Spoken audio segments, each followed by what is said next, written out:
Hello guys, good morning. This is CMA Pradeep Dhani and welcome to my channel.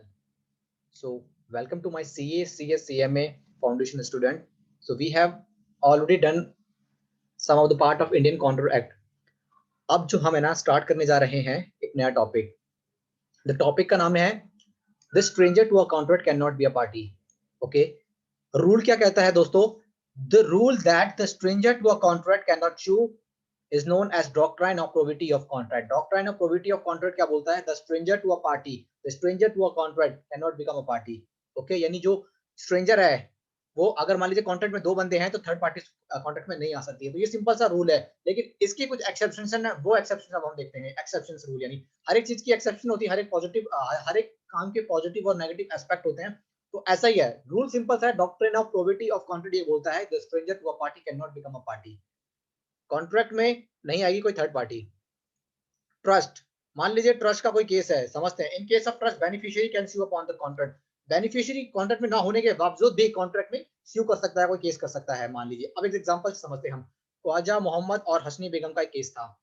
H sued her father-in-law K to recover the 15,000 being the arrear of allowance payable to her by K under an agreement made by between K and H's father in consideration of H's marriage to K's son. यानी जो उसकी शादी हुई थी, H की शादी हुई थी, तो उसने क्या, उसके फादर ने उसको पैसा दिया था. तो उसका एच जो है अपने जो ससुर है उस पर केस रेस्यू कर देती है कि उसको 15,000 रुपए चाहिए.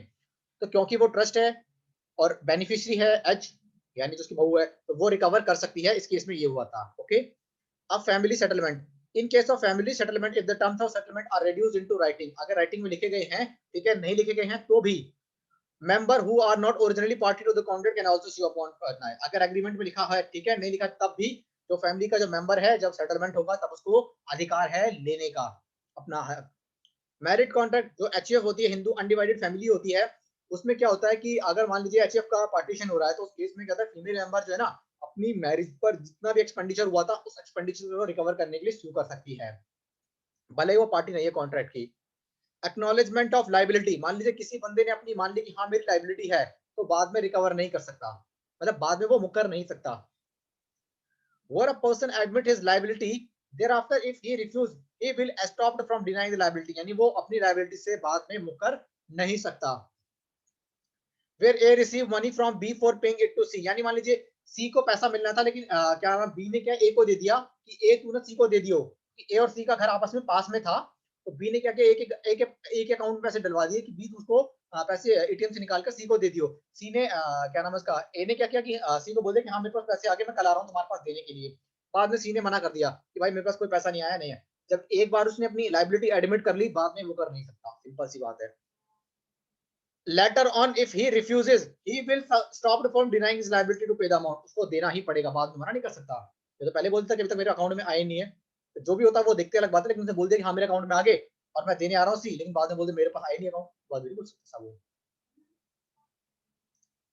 आइए आगे चलते हैं. ये गाइस अब हम आगे चलते हैं guys.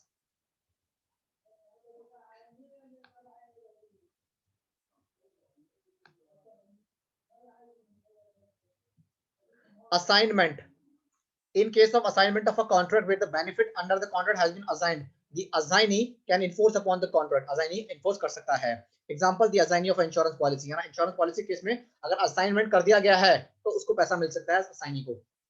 Covenant running with land. Covenant का मतलब है बर्डन. अगर किसी, अगर मान लीजिए, समझते हैं उसको, the person who purchases the land with notice that owner of land is bound by certain duties affecting land. मान लीजिए आप कोई जमीन खरीद रहे हो और आपको पता है कि उस जमीन पर अभी कोई केस चल रहा है, कोई पंगा है, फिर भी अगर आप खरीद लेते हो तो वो मानकर चलिए पंगा आपके ऊपर आने वाला है.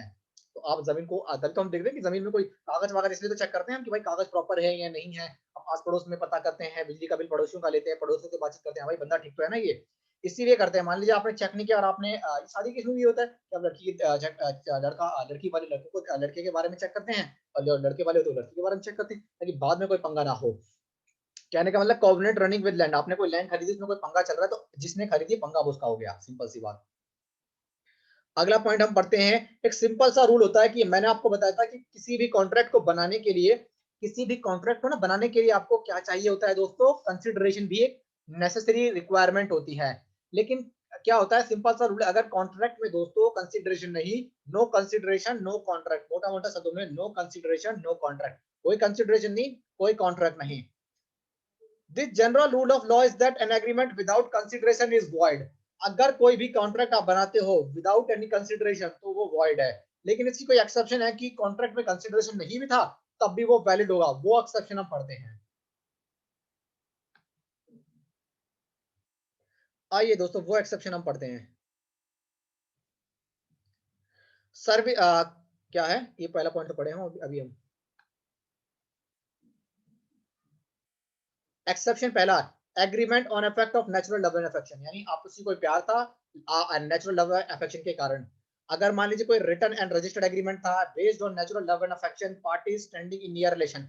अगर मान लीजिए कोई परिवार का था, मान लीजिए फैमिली, भाई बहन हो गया, हस्बैंड वाइफ हो गया, तो ये इनमें इनके केस में नो कंसिडरेशन नो कॉन्ट्रैक्ट भी चलेगा।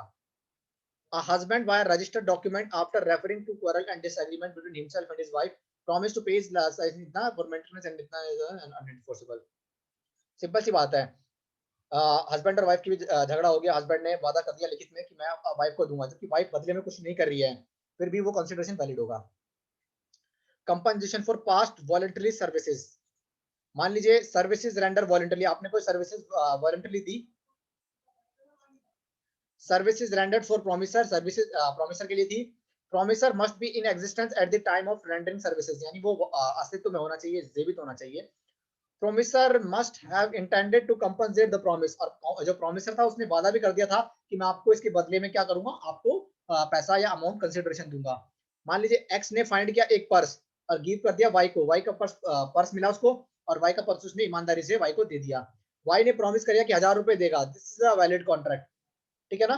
भले कॉन्ट्रैक्ट नहीं आ रहा, कंसिडरेशन नहीं आ रहा दूसरे बंदे की तरफ से, मान लीजिए मेरे को किसी का पर्स मिला, मैंने पर्स जिसका था उसको दे दिया, मैंने उसके बदले में उसको कुछ नहीं दिया, लेकिन उसने मुझे बदले में जो दिया मान लीजिए इनाम के तौर पर, तो वो वैलिड होगा। Promise to tape, promise to pay time bar date, time bar date क्या होते हैं दोस्तों, टाइम बार डेट क्या होते हैं, मान लीजिए आपने किसी से पैसा उधार लिया और उसने 3 साल तक आपने भी नहीं चुकाया और 3 साल तक उसने भी नहीं माना, तो कानून ये मानता है कि वो टाइम बार डेट हो जाएंगे और अब आपको पे करने की जरूरत नहीं है। 3 साल यानी 36 महीने तक अगर उसने पैसा नहीं मांगा तो आपको अब देने की कोई जरूरत नहीं है। Promises to pay time by debt. A promise to pay wholly or in part debt which is barred by time of limitation can be enforced if it is writing signed by the person making the authorized agent। Simple सा मतलब है, मान लीजिए आपका time bird हो गया, अगर फिर भी आपने क्या की उस दोस्ती यारी में आपने कहा कि चल यार मैं भूल गया था 3 साल का, एक दोबारा एग्रीमेंट कर लेते कि मैं आपको मैं दूंगा, तो उसको फिर देना पड़ेगा। बदले ही में अब कोई कंसिडरेशन, यानी उस बंदे ने भले ही कुछ ना किया हो अब, लेकिन फिर भी उसको देना पड़ेगा। एजेंसी के केस में भी कोई आता नहीं दूसरे बंदे से कंसिडरेशन, फिर भी ये वैलिड होगा। According to section 185 Indian contract act, no consideration is necessary to create an agency. Completed gift, gift के केस में भी मान लीजिए आप शादी पार्टी में गए, आप शादी बर्थडे में गए, आपने उसको गिफ्ट दे दिया, बदले में उसने कुछ आपको थोड़ी सर्विसेज दी या कोई पैसा दिया आपने। Gift do not require any consideration. Charity के केस में भी आपने कहीं पर चैरिटी कर दिया, उस केस में भी कोई जरूरत नहीं है। बेलमेंट, बेलमेंट को आप आगे पढ़ेंगे, लेकिन समझ लीजिए बेलमेंट के केस में भी कोई जरूरत नहीं होती है कंसिडरेशन की, बेलमेंट भी विदाउट एनी कंसिडरेशन वैलिड होता है, नो कंसिडरेशन फिर भी वैलिड है बेलमेंट का केस। तो दोस्तों एक बार और रिवाइज कर लेते हैं, हमने क्या पढ़ा। सिंपल सा रूल पढ़ा था, a stranger to a contract can not become a party, इसका एक्सेप्शन था हमारे पास ट्रस्ट। ट्रस्ट के केस में क्या होता है कि कोई थर्ड पार्टी भी स्यू कर सकती है। फैमिली सेटलमेंट के केस में क्या था कि जो थर्ड पार्टी है वो फैमिली सेटलमेंट के केस में अपने हिस्से के लिए स्यू कर सकती है, भले वो पार्टी ना हो कॉन्ट्रैक्ट की। मैरिज कॉन्ट्रैक्ट एचयूएफ के केस में, एचयूएफ के केस में दोस्तों, एचयूएफ के केस में दोस्तों क्या था कि फीमेल मेंबर अपनी शादी का खर्चे का रिकवर कर सकती है अमाउंट। एक्नॉलेजमेंट ऑफ लाइबिलिटी, अगर आपने कोई लाइबिलिटी को मान लिया कि हाँ मेरी लाइबिलिटी है, फिर आप बाद में मुकर नहीं सकते। असाइनमेंट, आप अगर आपने किसी को असाइनमेंट कर दिया है, भले ही वो थर्ड उस कॉन्ट्रैक्ट की पार्टी नहीं थी, फिर भी वो एलिजिबल होगी।